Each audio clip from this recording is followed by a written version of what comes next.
സുഹൃത്തുക്കളെ,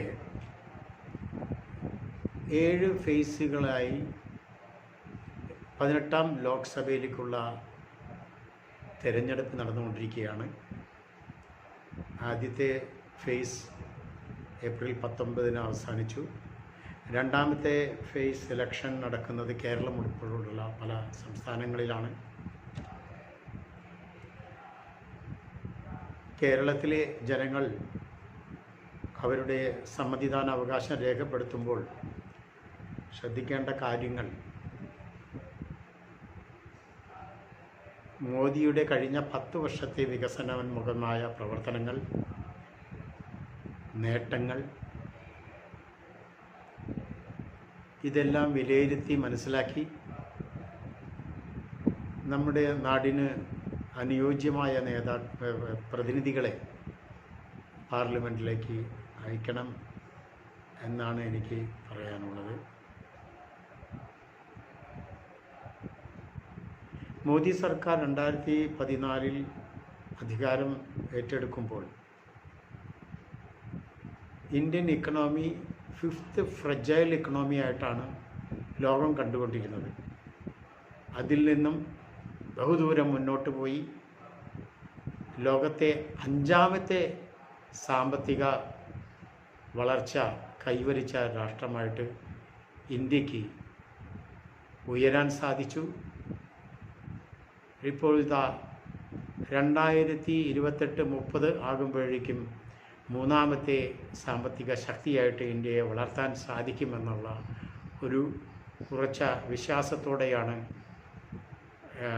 നരേന്ദ്രമോദി ഈ ഇലക്ഷനിൽ ജനങ്ങളെ സമീപിക്കുന്നത്.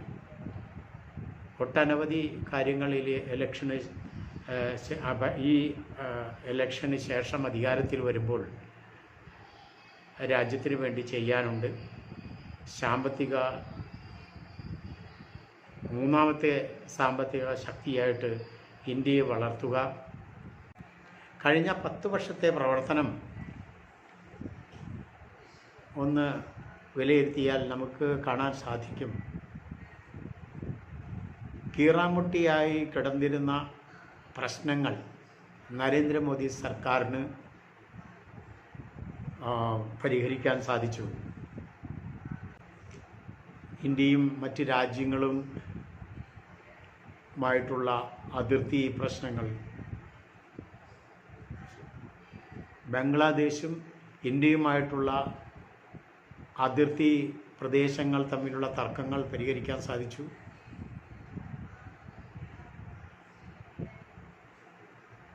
ജമ്മു കാശ്മീരിലെ ആർട്ടിക്കിൾ 370 അതൊരു താൽക്കാലിക പ്രൊവിഷനായിട്ടാണ് ഭരണഘടനയിൽ കൂട്ടിച്ചേർത്തത്. അത് എടുത്തു കളഞ്ഞ് ഇന്ത്യയുടെ അവിഭാജ്യ ഘടകമായിട്ട് നിലനിർത്താനായിട്ട് നരേന്ദ്രമോദിക്ക് കഴിഞ്ഞു. ആർട്ടിക്കിൾ 370 പ്രകാരം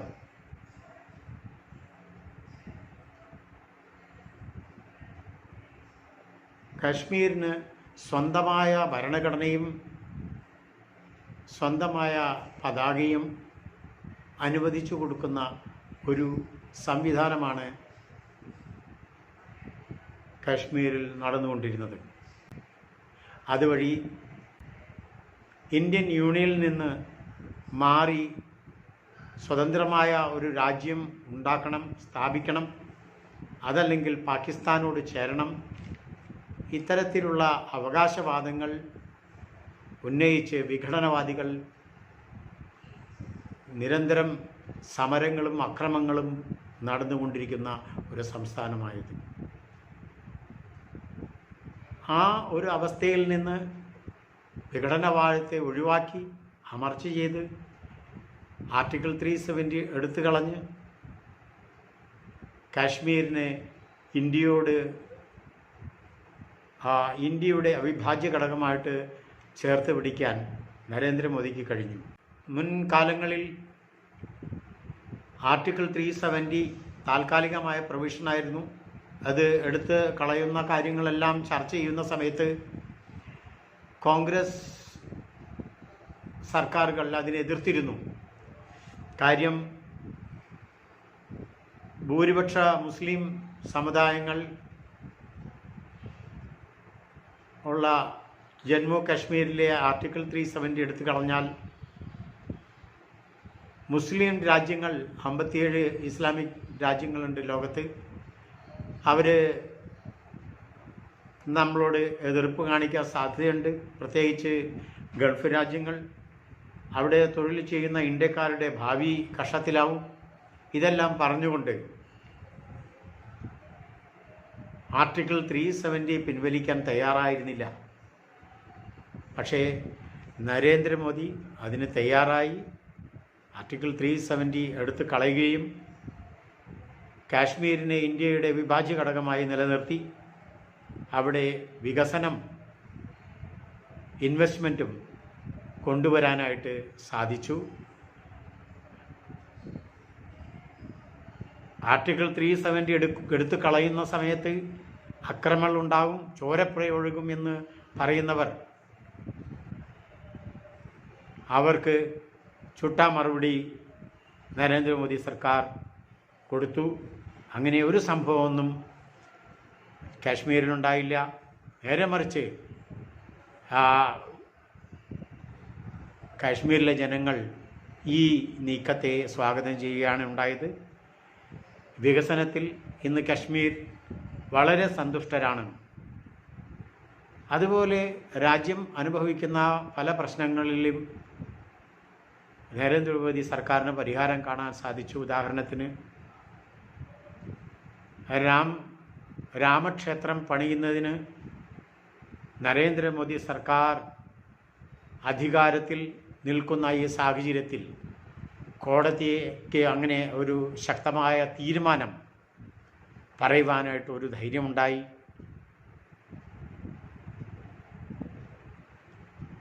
അങ്ങനെ രാമക്ഷേത്ര പ്രശ്നത്തിന് പരിഹാരം കാണാൻ മോദിക്ക് സാധിച്ചു. മുസ്ലിം സ്ത്രീകളുടെ വലിയ പ്രശ്നമായിട്ടിരുന്ന ട്രിപ്പിൾ തലാഖ് നിർത്തലാക്കാനും നിയമം മൂലം അത് നിരോധിക്കാനും മോദി സർക്കാരിന് കഴിഞ്ഞു.